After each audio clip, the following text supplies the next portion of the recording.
এই মুহূর্তে সবচেয়ে বড় খবর এইচডি লাইভ 24/7 এ এবং নিবিসিংহ যতনি সেলাই কখতুমা এইচডি লাইভ 24/7 इस वक्त की सबसे बड़ी खबर। Breaking news now on HD live 24/7।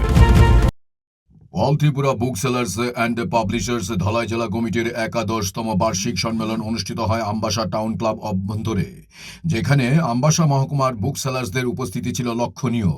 সম্মেলনে বুক সেলারদের বিভিন্ন দাবি দাওয়া উত্থাপন করেন বিভিন্ন বই বিক্রেতারা। সম্মেলনের মাধ্যমে রাজ্য সরকারের নিকট দুটি দাবি উত্থাপন করেন সংগঠনের রাজ্য সম্পাদক উত্তম চক্রবর্তী। সম্মেলনের শুরুতেই সম্পাদকীয় প্রতিবেদন পেশ এবং পাঠ করেন আমবাসা মহকুমা কমিটির সম্পাদক প্রেমচাঁদ দেবনাথ। মহকুমার সম্মেলনে মহকুমার বিভিন্ন বুক সেলার্সদের পাশাপাশি উপস্থিত ছিলেন রাজ্য কমিটির বিশিষ্ট দায়িত্বপ্রাপ্তগণ।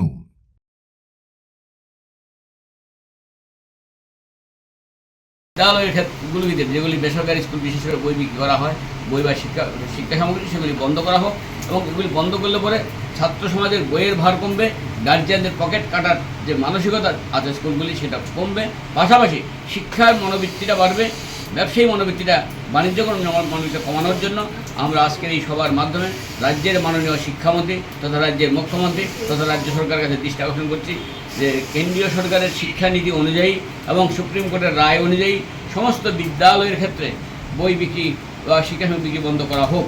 এই একদিকে যেমন ছাত্র সমাজ উপকৃত হবে, গার্জিয়ান সমাজ উপকৃত হবে, তেমনি রাজ্যের যে আমাদের যে নাগরিকরা আছেন, প্রধানমন্ত্রী বলছেন যে সবকা সাথ সবকা বিকাশ এবং স্থানীয় কী বলে এটাকে শব্দটা প্রধানমন্ত্রী বিশ্বাস লোকাল ফর ভোকাল এবং আজকে রাজ্যের যারা লোকালরা আছে তারা জীবন ও জীবিকার জন্য সেই বইগুলি বিক্রি করে তার পরিবারকে স্বয়ংভরতার দিকে নিয়ে যেতে পারবে। তাই আমরা আজকের এই সভার মাধ্যমে আবারও রাজ্য সরকার দৃষ্টি আকর্ষণ করছি সমস্ত বেসরকারি স্কুলে বই বিক্রিগুলি বন্ধ করা হোক এবং এসসিআরটির যে বইগুলো আমরা এজেন্সি পেয়েছি নবম, দশম, একাদশ, দ্বাদশ শ্রেণী আগামী থেকেও এ যেন আবার রিনিউ করা হয় আমাদের কাছে। আমরা এই বইগুলো সারা রাজ্যের সমস্ত শিক্ষক সমাজের মাধ্যমে, ছাত্র সমাজের কাছে, অভিভাবকদের মাধ্যমে, আমরা সমস্ত বইয়ের দোকানদারদের মাধ্যমে সমস্ত ছাত্র শিক্ষকের কাছে আমরা বই তুলে দিতে পেরেছি।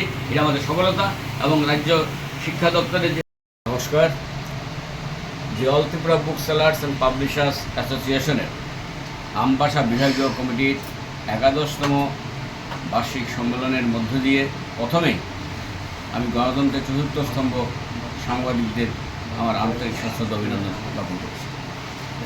আজকের এই সম্মেলনের মধ্য দিয়ে আমাদের জীবন ও জীবিকার মূল পেশা বই বিক্রি করা, রাজ্যের সমস্ত শিক্ষার্থীর কাছে শিক্ষার যে গণ আন্দোলন, শিক্ষার সুপরিকাঠামো তৈরি করার জন্য শিক্ষা সামগ্রী আমাদের এই পুস্তক ব্যবসায়ী সমাজ তুলে দেন।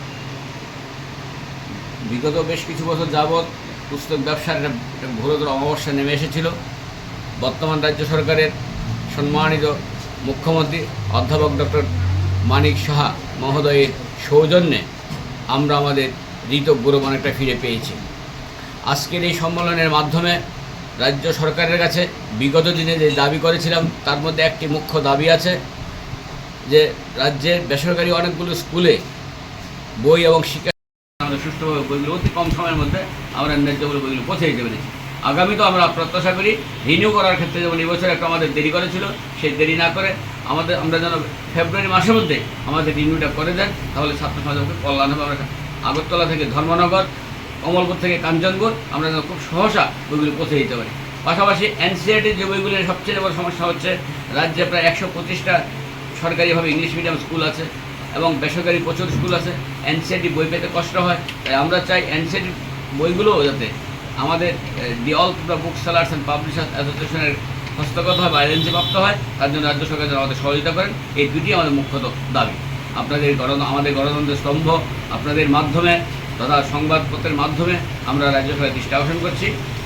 নিয়ম বিরুদ্ধ এবং সুপ্রিম কোর্টের রায়ের বিরুদ্ধ আমরা বিগত দিনও রাজ্যের মাননীয় শিক্ষামন্ত্রী তথা মুখ্যমন্ত্রীকে আমরা জানিয়েছি রাজ্যের বিভিন্ন বেসরকারি বিদ্যালয়গুলিতে যে সকল বই বিক্রি করা হচ্ছে তাতে দেখা যাচ্ছে যেখানে একটি ক্লাস, মনে করি ক্লাস 4, 5 বা যে কোনো ক্লাসের ক্ষেত্রে বলি 7টা বা 8টা বই দিলে যথেষ্ট হয়, কিন্তু যেহেতু স্কুল থেকে বই দেওয়া হচ্ছে সেই জায়গাতে 10, 15, 20 তারও অধিক বই দিয়ে বইয়ে ভারাক্রান্ত করা হচ্ছে ছাত্র সমাজকে এবং গার্জিয়ানের পকেট কাটা হচ্ছে। এবং সবচেয়ে একটা বড় বিষয় লক্ষণীয়, একটা সোশ্যাল স্টাডি বা একটা সায়েন্স বই, অন্য আমি বিশেষ করে ইংলিশ মিডিয়াম বইয়ের কথা বলছি, একটা ভালো কোম্পানির বই হয়তো 200 টাকা, 250 টাকা, 300 টাকার মধ্যে পাওয়া যায়।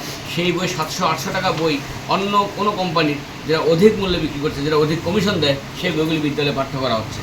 একদিকে বইয়ের সংখ্যা বেশি, অপরদিকে অত্যাধিক বইয়ের দাম, সেই বইগুলি পাঠ্য করা হচ্ছে শুধুমাত্র মুনাফা। Bureau report, HT live 24/7।